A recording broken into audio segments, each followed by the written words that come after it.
Hi everyone. Recently, one of our customers asked us about secure FTP delete, and we created for him a working example. Let me show how it all works. So we start from assigning variables.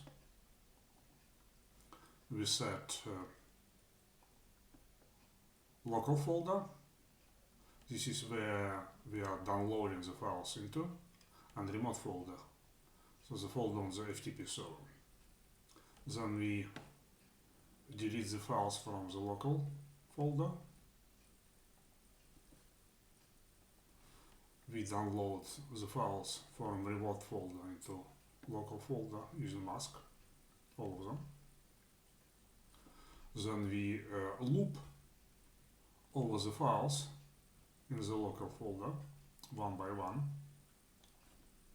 and delete them one by one. And we use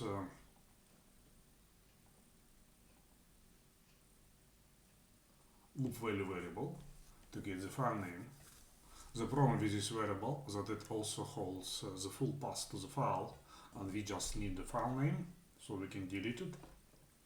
So what we did, we created a small calculation, and here it is. So this function extracts the file name from loop value variable. Let me show you how it all works. Here's our log, so we connected, deleted the file.